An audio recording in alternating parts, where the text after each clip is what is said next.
And or just go live. it's live. We're doing it live. It's not a show, and I'm here with one of my oldest friends. Uh, People have seen me talk a lot with Ford Suze, but my relationship, my discussions with Josh Blackburn go way, way back. And man, we've been in so many like arguments and discussions and like, some of the like, I repeat a lot of the things I was telling you earlier. Some of the things you said, I repeat a lot. I repeat, it's good for the soul. And also, right now, we're enjoying a little bit of the old world and a little bit of the new world as we drink and smoke. That's true. I repeat, Tobacco and whiskey. I repeat that all the time. How you doing, man? Doing well. Living it live in Bristol, Tennessee. Man.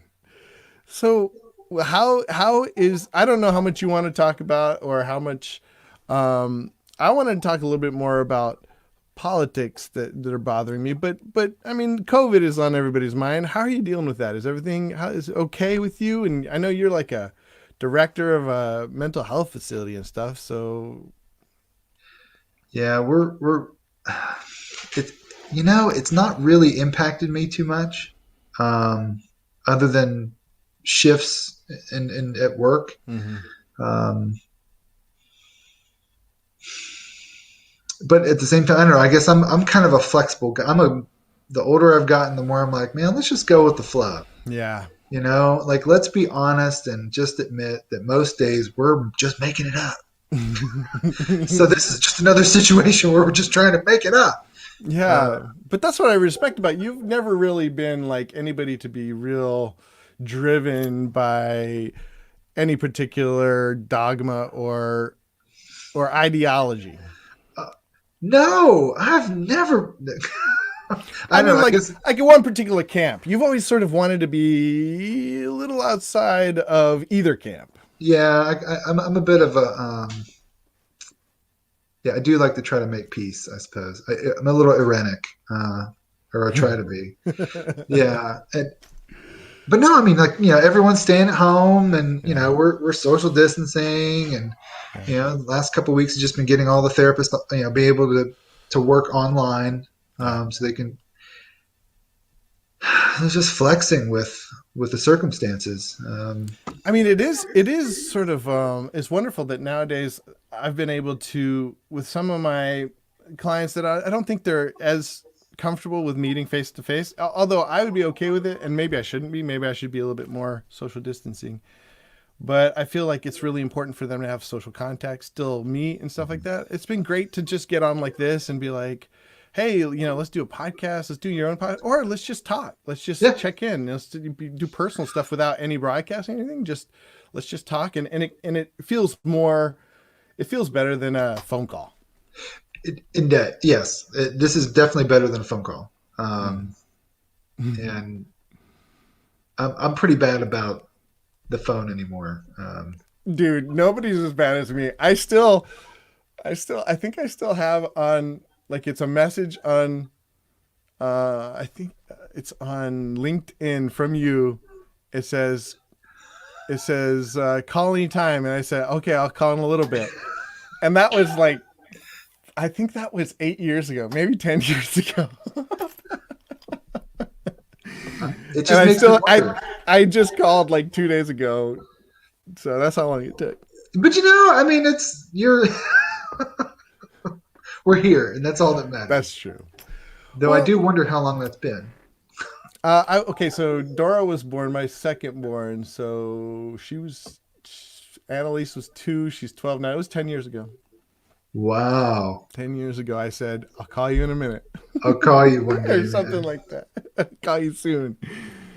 Well, so Josh, I thought about you recently, and that's why I called you up. One reason, because I might be moving out that way. The other reason is because you always have a level head when it comes to politics and stuff like that. Maybe just with me, because I tend to be a little bit like a push the envelope. And even though with other people you might push the envelope, with me you tend to sort of like, let's think about that, you know.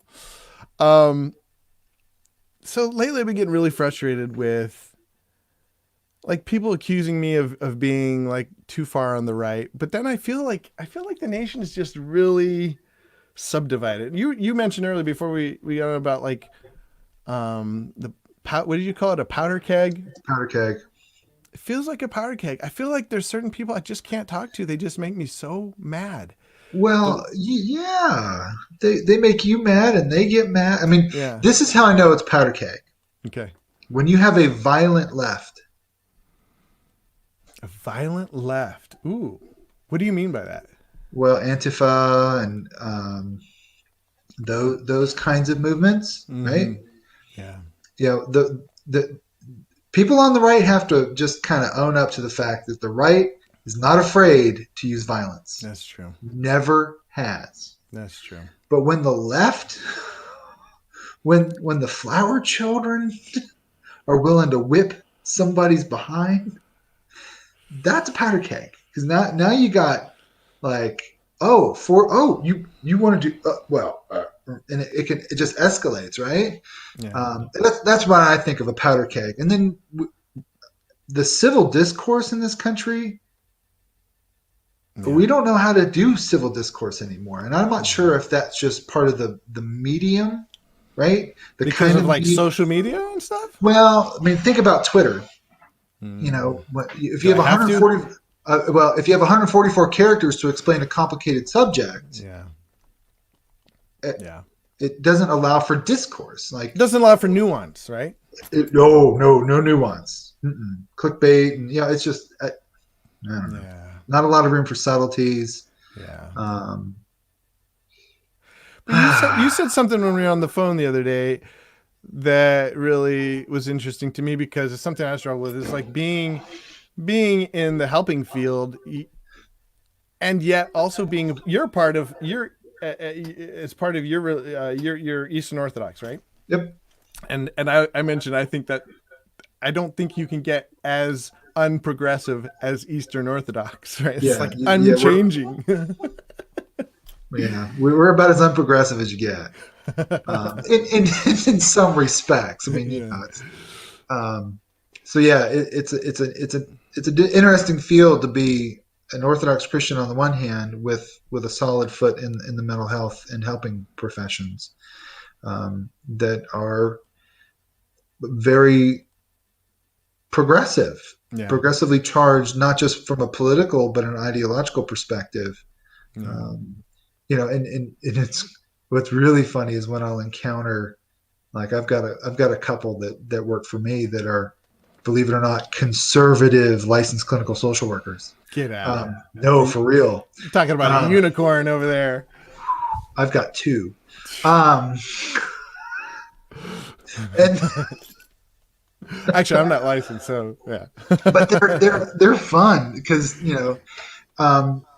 they're great to talk to on a personal level. But even they recognize that it's a subtle professional practice, basically, to give yourself to your client and to really be there solely for the client, but yet to maintain your own personal beliefs at the same time, to be able to bracket, I think is the technical term, but I don't even like bracketing. It's just maybe it's a challenge. Yeah, it is a challenge. It is. But part of that's like how much you disclose to the client. So like, I've got one clinician here in East Tennessee. I'll broaden it out a little bit. Who's not from here. And that particular clinician draws a lot of like transplants because they want a clinician that's not from Tennessee. And but and a lot of they might be complaining about Trump, or there's all kinds of trauma that happens to arrive at small t, trauma that occurs due to political incidences And meanwhile, they're sitting back going, well, it's meeting people where they are Yeah. is really what it comes down to. Um, Well, the challenge. I think, I feel like I've been able to transfer that because I feel like I do really well with that in the, as a clinician, with my clients. But then I feel like it's hard. It has been hard to transfer that over to, well, definitely social media Yeah. and everyday life. Even like, I think I did really well about that for years. I was in a profession. I was a counselor, working in CPS, working with people that really hated conservatives, and it was really hard for me to be honest. I still find it hard to be honest with them about my conservatism because I feel like, but I feel like I didn't do a very good job of integrating, my real self with with the person that would interact with my fellow liberal friends, Yeah. and I loved them, and I knew they loved me, but I wondered if they would love me as much if they realized how conservative I really was. Do If you they ever? really knew I was a monarchist. You're a monarchist? Well, of course I am. I'm Orthodox. That's right. But what does a monarchist do living in America? Nothing. Yeah. Yeah. And It's so, have you? I guess living in Tennessee, you haven't had too much problem finding, like, integrating that sort of, what do you call that when you just keep yourself neutral, into relationships.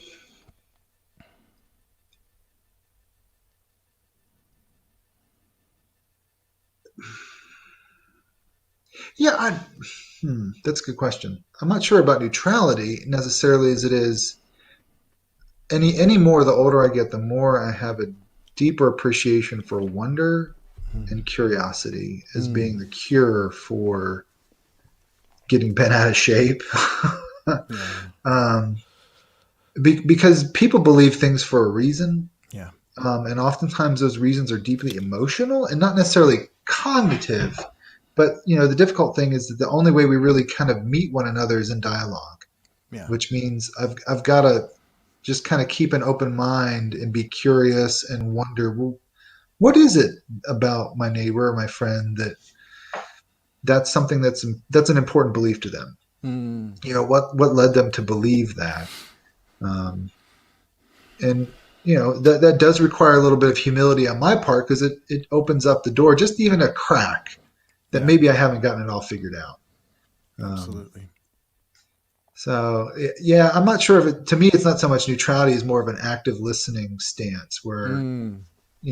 well, if someone brings it up, it's like and I tell this to my kids all the time here lately because they're getting to that age where at least my older two girls um, often respond with a defensive response to anything I say or that their mother says. And I just have to Mm. stop and go, hold on for a minute. Like if we're taking time to say something to you, do you ever wonder why we do that? Like even, Mm. like maybe, just maybe, you could be wrong, you know, or at least at a minimum, like instead of getting defensive, like what would happen if you asked a question? Yeah. Why are you asking me that? Why are you telling me that? Like, what is it that's important to you Yeah. that would make you pause and spend time talking with me about this? Um, I don't know. That's. Then I I just love mean, Mr. yes. Rogers, man. Mr. Rod. No, What, you love Mr. Rogers, huh? I love me some Mr. Rogers. Yeah. I mean, I've liked him from a distance. You have you. This is the second time you mentioned him to me. So what's going on with you and the Mr. Rogers thing? I don't know, man. There's just something. There's something amazing about, and part of it was reading a biography of his, and then some other op eds that came out when Mr. Beautiful Day in the Neighborhood came Mm-hmm. out. Mm-hmm. Um, that the man was not a saint, but there was a deep authenticity and intensity to the man. Almost like the other Rogers. Kind of, yes. Kind of like the other Rogers, like Carl Rogers, but I'm more of a Fred Rogers fan. Really? Okay. Yes. Um, Huh. I dude, that would make a great like psychological approach, the Fred Rogers approach, like using play therapy, oh using man. storytelling Yes. and deep, like positive regard all the way through. All the way through. Like I Yeah, accept you as you are. yeah, Like um and what but he could stop and just put himself in a child's world. yeah. There's this great little snippet of the biography I read where he was invited on the Oprah show, Hmm. and his handlers had told Oprah, "Do not bring children on this show, because what Fred will do is he will just simply focus on the kids," which apparently is what he did. Interesting. He just stops and gets in their world, um, Hmm. and that was just his passion. But I think he also did that with adults too. Yeah, Um, but he had a certain. I feel like he had a certain ministry, a certain calling he to believed that his kids, vocation. Yes. to children. Right? Hmm. Yeah. Interesting. But to me, it's just his style and this depth of authenticity. Mm. Even with his own foibles and just, I mean, he was a bit of a perfectionist apparently, um, and I think early on, even could be temperamental. Yeah. However, Wait, he was temperamental? What do you mean? apparently he could have a little bit of a temper. Really? Yes. So he was in the was he in the Navy or something? Or no? It's like No, that was like a myth, right? He wasn't really in the yeah, I Navy. don't think so. He's just a fascinating character to me. Yeah. Um, and an Interesting. approach, basically a way of being a human being is what fascinates me about him, and the way he incorporates play Hmm. and and I had this conversation with my wife here recently, and it's something that I've given. Okay, this is not something I'm reading, but it's something I'm interested in. Is the notion of in life allowing ourselves, especially as adults, to play more. Like too often, I run into people that take themselves way too seriously, Mm. and I know I've been guilty of that. Mm. And and if we can move some of the parts of our lives into play, Mm. it gives us some room to have new experiences Mm. without getting locked down in arbitrary rules. Mm. It's my struggle like with language anymore is that it's very easy to create our own cage using Mm. words. um, and the only way to test the reality of that is living. It's the experience. Well, unpack that for me. What do you mean by like creating? What is that? I can kind of see us. What does that mean to create our own cage with our Sure. words? Like how? Well, What would well, that look like? um, I can't do that. My brain just works that way. Um, So like you say things that you're captured by, you have to stick by them because you uttered those things and you made yourself that. Or is that part of like taking yourself too seriously? well, yes. I mean, if I were really woo woo, which I'm not, I would say something like, limiting beliefs, right? Now, Mm. you've probably heard this term, like you don't want to Mm. bound yourself by, negative self, limits or, Yeah. um, and there's an aspect of that where I'm like, well, I don't know if I want to go that far. There are limits. Mm. Yeah.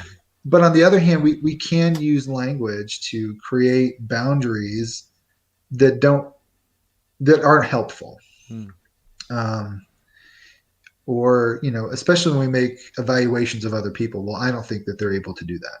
Mm. But if we can turn things into an experiment or turn things into play, well, now we can set those rules aside for a minute and just move the pieces around. Well, like you said earlier, you get into more curiosity, It's much more creative. creative. Yeah. And what I like about play, this is true. Like I was telling my wife, like when kids play house, like they're learning, but they're not doing it with some set goal in mind. Hmm.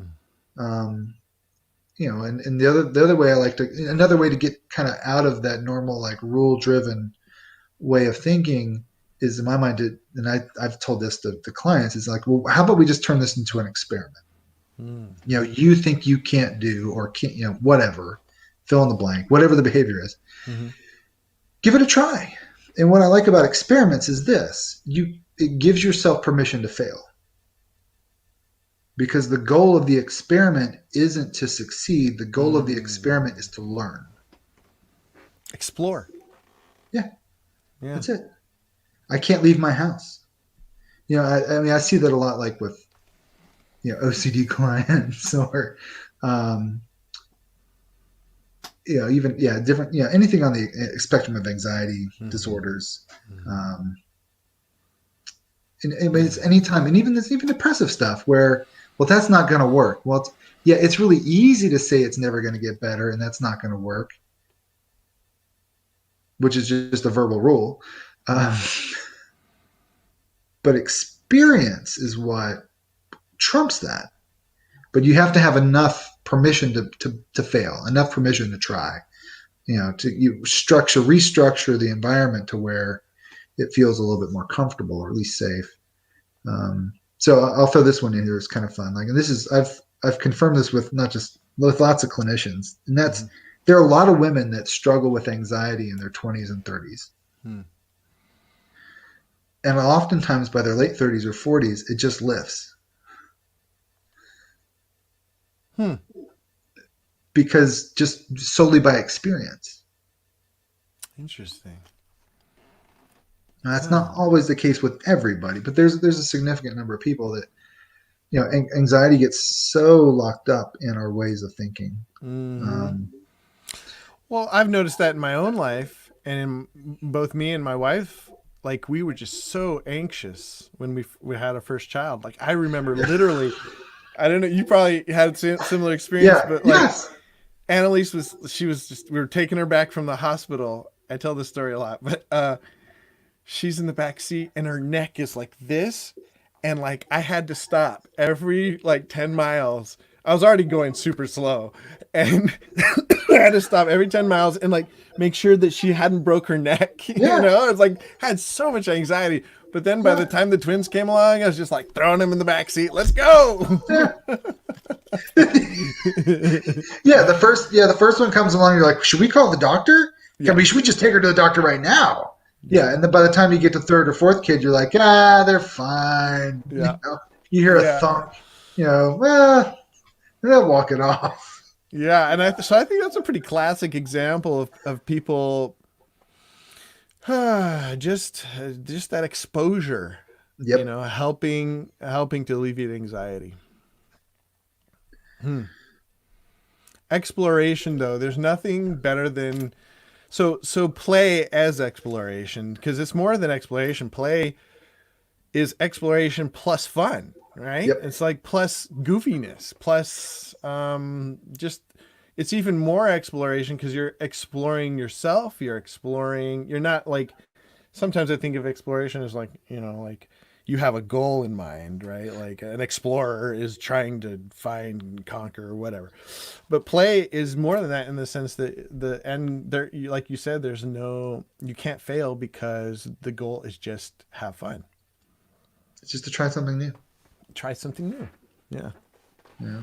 And I It's think like when I think of children and imaginative play, yeah. it's just it unfolds. I mean, it is very much like exploration, like not necessarily with a goal in mind, but I think of like when I go hiking, sometimes I go exploring, where it's like I don't know Mm. where I'm going. I just want to see what's over the top of the next hill, or what's Mm. down the next holler, or what's at the end of this stream. Like I'm not Mm. trying to get from point A to point B. I'm curious. Go back to curiosity and wonder again. Curious. I just want to know what's around the bend. Yeah. I just want to see. I just want to experience it. Um, Do you feel like you're getting more curious and like more into curiosity and wonder the older you get? I mean, obviously you're saying that, but yeah. I don't know. I just thought of that for myself. That isn't it weird that the older we get, the more we go back to that as a kid being curious and wonder. Is it I because hope when we, so. well, yeah, that's true. When Jesus says you gotta go, you gotta become one of these little people to enter the kingdom. Uh, yeah, I hope so. I guess it's Because true that there's also parts of me that are really calcifying. yeah, Like yes, I don't want to go out of my house where I used to be extrovert. I'm so much more an introvert. Like shelter and chill, or whatever it's called, shelter and shelter and chill. that has been like when they told me I had to stay home. I was like, oh no, Please don't. yes, yes. Yeah. Do you, quick aside here, as somebody who I find it interesting, and I try not to be judgmental, and I don't think I'm being judgmental, but I hear parents like complain about staying home with their kids, and as somebody who's like a homeschooler and wish I could stay, I love staying home with my kids, like, and to a fault. I think Chan and I don't go on dates enough.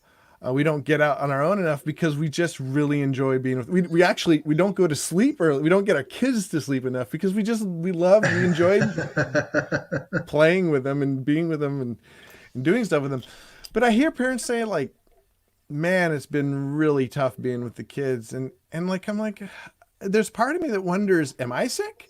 Like I'm so different than them, I'm very much different than that. Yeah. And so is Chana, my wife. But I see it as more of like, it's not that one or the other is wrong. It's just a different breed. Or what do you think? Yeah. No, you're sick. Yeah. You don't like being with your kids? Tell me. No, just kidding. Actually, I really enjoy. One of my favorite things to hear from my 6-year-old now is, "Papa, are you going to cancel your work?" Wow. Yeah. Because I do want to cancel my work and I do want to hang out with my kids. They're actually pretty cool. Yes, some days I want to eat them, but most of the time I really enjoy them. They're great people. They're better people at their age than I was, so that makes them a Mm. joy to be around. No, actually, I think I would go back to my verbal rule making and in the shoulds of the world. Like Mm. again, if we could just open ourselves up to a little bit of play, maybe spending time with children wouldn't be so bad. Man, Hmm. it shouldn't be like this. I should be at work. I should be getting something done. I should be doing my nails. I Mm. should, whatever. Gotta stop Ver, shooting on verbal, yourself. don't shit on yourself. Verbal rules. That would be my guess. Um, But I think there is an aspect that can go too far. I feel myself going too far in the direction of enmeshment, like they're not my okay, peers. I got you. I got you. I got you. Yeah, that can be problematic. Hmm. Um, and It, yeah, I know, and I think as homeschoolers, um, that can be a real big challenge, mhm. the enmeshment factor, Mhm. and missing out on developmental opportunities. Mhm. For them and Uh, me, like I feel like but yes, Chan and I could be developing more our relationship, our intellectual relationship. Although I think we do, I do see sometimes a danger of being of missing out on that. yeah, it's definitely a struggle. I think sometimes for homeschooling folk. What is? I'm curious. What? Okay, so two things. One, Yes, another thing I remember about a famous Josh Blackburn saying that I actually isms. use is Josh Blackburn ism is when I have kids, I'm gonna catechise them. Oh, catechize, Yeah, catechize. That's what you say. You say catechize. That's it. catechize. Catechisms. Yeah, you're gonna do some catechizing. Did you catechize your kids? Um, I've been a little more lackadaisical on that as far as What? You're not um, as dogmatic as when you didn't have kids? I know children have yeah, not so much put things in the question. Well, I say this, not a formal catechism, though. Children, I think, are really good at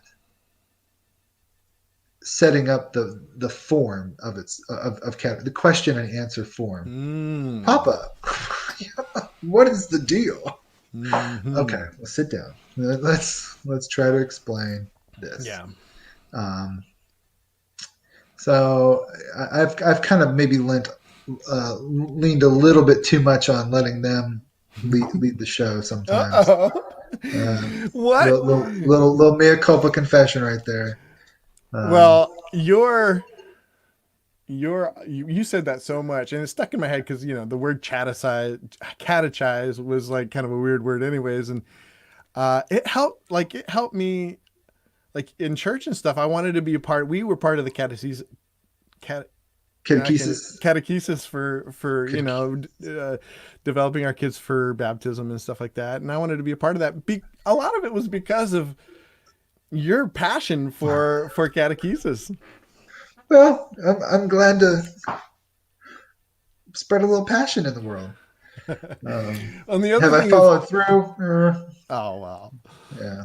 it's always good to be sort of tempered by life and real life, right? Like when we explore, there are certain limits that we learn, right? There are.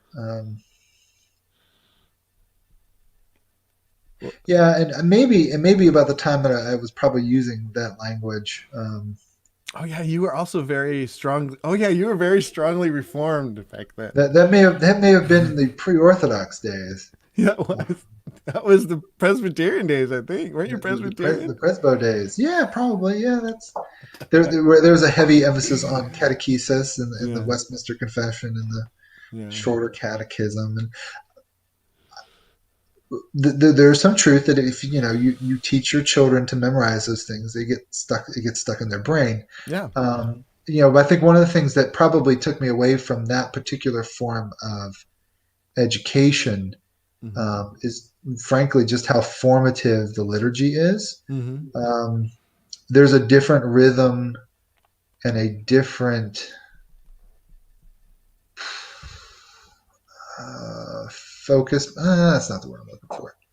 Style, maybe, Mm. within Orthodoxy and how one is formed in the faith.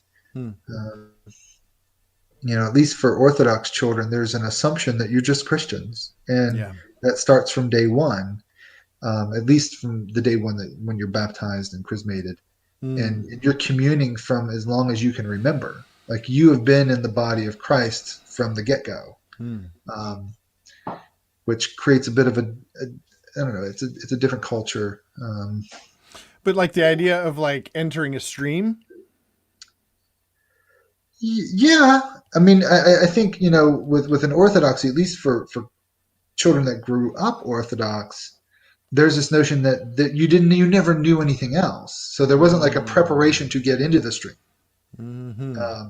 You've Right. always been in it, You've just always been interesting. but you're constantly, if you're going to church, Constantly you're constantly being acknowledging it, bombarded by the but gospel. you're also acknowledging it, though, right? Well, but I think this is true regardless on the theological spectrum. Mm-hmm. This will be my own like existential bent. You've got to own it, right? Mm-hmm. I mean, you've got to own it. Yeah. You can't just rest your laurels on I was baptized or I Yeah. made a decision or Mm-hmm. my parents are Greek or we grew up in the South or Mm-hmm. whatever. Mm-hmm. Because Jesus says, look, Jews, I can raise some children from the rocks. Like Yeah. just the fact that oops, I'm ripping things out of the wall. Just Yeah. get excited and move my feet. Well, oh, it's gone. Well, that I had to reminds me plug of my laptop back in. nice. That reminds me of something. He was like my supervisor. He was like a coach, but he said something really. One time, he was actually talking to somebody else in the group. He just looked them in the eye and said, "I will never take advantage of you. I will never lie to you, and I will never cheat you, because that's the kind of man I want to be, and that's the kind of man I am." And when he said it with such earnest, like honesty and genuineness that it really shook me because I don't know if you remember this about me, but I'm not really like I'm kind of a trickster.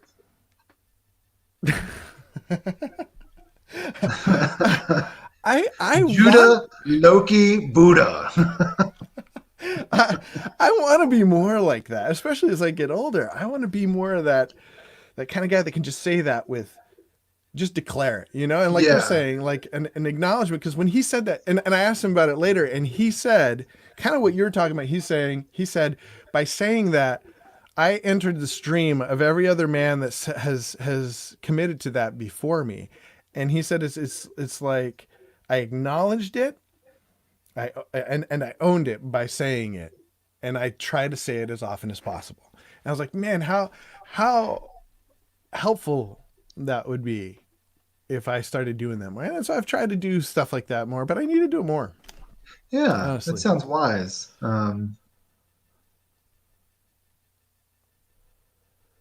Yeah, to make those kind of affirmations and to Yeah, keep affirmations. putting Yeah. yourself in there, and holding yourself to that standard. Hmm. Hmm. Kind of reminds me of I guess the one that stands out in my mind is Jonathan Edwards' resolutions. Hmm. Where throughout great men throughout history have sometimes sat down and written down like, I resolve that I will, Mm-hmm. kind of giving themselves strict marching orders, which, it's easy to get distracted. It's easy to end up going with the flow. And yeah, But how do we because I think you do a good job of this, but I don't know, I want to do a better job of this. It's like meshing the play with the strict orders for myself. hmm. Is it something we compartmentalize different we enter different rooms, or is it something we can be both at the same time? Yeah, I don't think I've mastered that. That's just an idea I keep playing with. No, I'm not saying give me the answer. I'm saying what are your thoughts? So like when I mean this is just something that came to my mind just now. It's not like Well, I I don't mean, think anybody knows the answer. Well, I think the best. Well, I mean, play ultimately shows up in relationships. hmm, Um, like even our hmm, conversation right now is playful in a yeah, way. yeah, Um, but resolutions and the people that we want to be. I mean, that's ultimately about behavior. hmm, Like what the kinds of words I want to say, the truth, like the validity of the things I say. hmm, Do I follow through with the promises I make? Um, hmm, those kinds of resolutions, those affirmations about the kind of men that or people we want to be. yeah, But yeah, I think sometimes we can confuse just overall rigidity with fidelity. Like I'm being hmm. faithful to the truth if I'm just a stick in the mud all the Well, time. it's easier to do that, right? Like if I'm Well, just a stick in sure. the mud, Then I believe I'm getting it right. And I get the extra brownie points. Um, yeah, it's hard to play and be faithful to. It's hard to explore and not have rules and still be faithful to rules. yeah, yeah, And yeah, not yeah. rules, maybe the rules is the wrong word, but like be faithful to commitments. Commitments. I mean, or to even just like I think of it like the pursuit of virtues. I mean, Hmm. those are all things that are acquired by practice. But even practice, I mean, even play requires a little bit of practice. Like Yeah, you're right. I, I I wish that I sang a little bit more at home or danced with my kids. Like, I'll give it an example of play. Like it's not something we've had a chance to do very often, but like randomly on Facebook one day over in Asheville, there was some English country dancing on a Sunday afternoon, and I was like, "Oh man, we got to just go take the kids and do this." And it turned into a fun little weekend thing, like go over to Asheville and eat some good food and go to church on Sunday, and then do some English country dancing in the afternoon with a bunch of old people, Nice. because young people don't do English country dancing. But Huh. it was delightful. I mean, it was really you learn something new and sing and dance, and but I don't know. Hmm. I'm just playing with it anymore. I don't know what I'm doing most of the time. Maybe that. And I hope that's part of my pursuit of humility, where I'm just like, I don't Yeah. know. I used to think I knew, and Yeah. now I'm like, I don't know. Let's just try it. Let's You just know, as try long as it. it's I think that's good. yeah. I mean, And within get better certain at it. We can get better at it we can. without pretending like we know it, right? Well, and I mean, there's so many things that are fun and playful. I mean, it's not like, hey, kids, let's go do a line of cocaine. I mean, or let's go rob a bank together because the family that steals together stays together. Yeah. There's, I don't have to be a stick in the mud.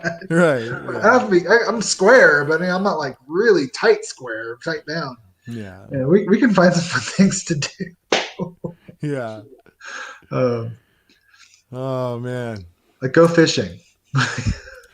Yeah, you were asking me earlier about what is therapeutic mentoring, and like one of the things that I've found, and I've gotten away from it recently, and to get back to it, is one of the best things to do with my guys is go fishing. Yeah, Because and things I'll do with my kid, I love doing with my kids. I don't do it enough either, and and because it takes patience, it takes work. It yeah. it's some Takes it's time. gross too, man. Like I It's forget. dirty.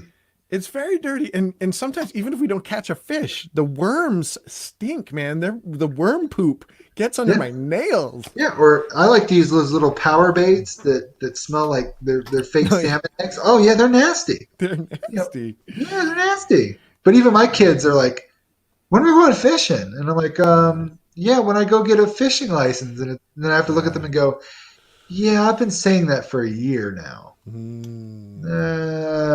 And all the reels are, the poles are all stuck together Yeah. downstairs because they got jumbled together. And it's yeah, I think about the same thing. I'm like, oh, all the work I've got to do. Yeah. Um, Because there are like intricate steps, even though it's playful. Like you said, there's still work in play there is. where we have to like get the license, get the worms, make sure that I got a couple from doing that. I've got a couple fishing poles that have been in my back of my car for I think 4 years now. That are like hooked into the upholstery. I'm like, just leave it. I've been saying that for 2 years now. Hey, by the way, I went back and looked at LinkedIn. You can feel better. It was only 2016. It was 2016. Yeah, yeah, we're doing good. Okay, wait, It's only 4 years. We're doing great. are you sure? Yeah, dude. Okay, good. That makes me feel better. Yeah, it wasn't like 8 years or 6 years. It was only four. Good. 4 years Or ago. Well, three still and some 4 years. change. At our age, 4 years.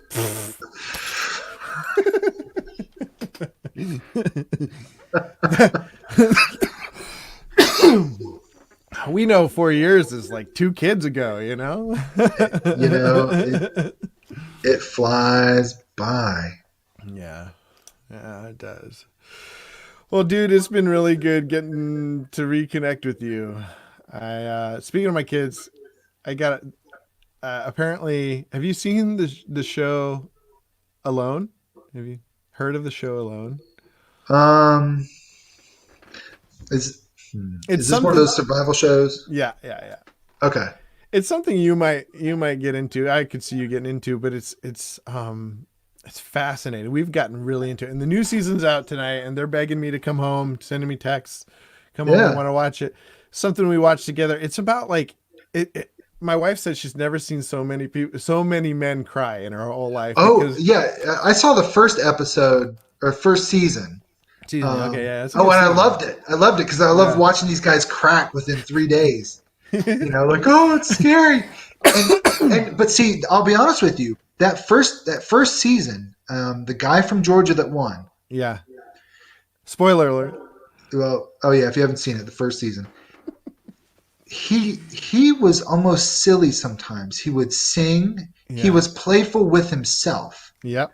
and that flexibility of personality and like watching that was one of the biggest takeaways for me of that season was like, look, this Mhm. guy didn't win because he was bigger or badder, but he was actually more playful and gentle with himself than the rest of these other people.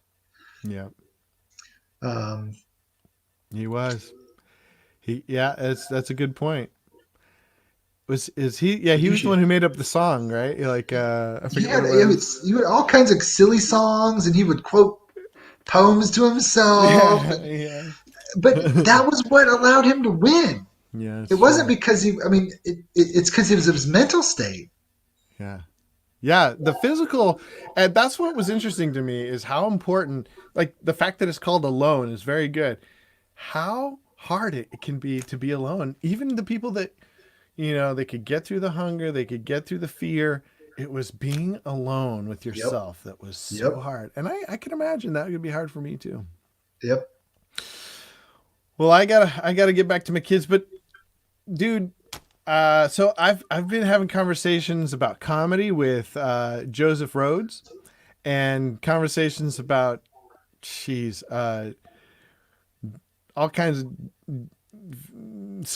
deep philosophical self help with Ford Suze, Yeah. Yeah. and I'd like to continue having a conversation about you about just Something. something. Whatever. Yeah, whatever comes up. We should do that. It'd be awesome. And maybe one of these days I'll be out your way. Well, come on. We'll take care of you. Come on if We'll, you're coming, right? we'll feed you. You won't go home hungry. Hey, you're saying that to a guy that hasn't eaten for 3 days. Wow. I'm on day 3 of a self-inflicted fast. Well, no, actually, it's not self-inflicted. My wife inflicted it on me. It's not any kind of religious thing. Although I think it's good to remind myself to pray, but especially during this time. But we're in a contest though, mostly just to see who can go the longest without eating. Well, may the best woman win. Hey, dude, I hope she does win. I'm ready to give up. Actually, it's been fascinating. She told me after the first day, she's done this before. So it's kind of like, hey, Judah, man up. You can do it too. And and she's done it before, and she said after the first day, you don't feel hungry. And I was like, yeah, right, whatever. You're just saying that to get yourself through. It's a mental state, right? But it's true. Like right now, I haven't eaten for 3 days, and yeah, when I think of like delicious things, I start to think, ooh, I'd like to have that. But I don't feel like hunger pangs. Hmm. It's interesting. And she found out yesterday the longest, the world record is like 350 days. A dude went 350 days. A lot of it was like health reasons he needed to do it, and he just kept it going. He would eat lots of vitamins, but he kept it going for I gotta double check, see if that's right, but that seems pretty crazy. That seems pretty crazy. Almost unbelievable. Wow, you can look it up. I'm gonna double check. But like 40 days, Jesus went 40 days. Yeah. Gandhi went 40 days. I mean, 40 days seems, it just shows you how little the human body really needs to eat. It's amazing how much of it is excess. Hmm. Hmm. Anywho, I gotta go. They're waiting on me, and you Go got watch that kids waiting alone. on you. We'll Love you, catch up with brother. you. See you, bro. It was great catching up with you, man.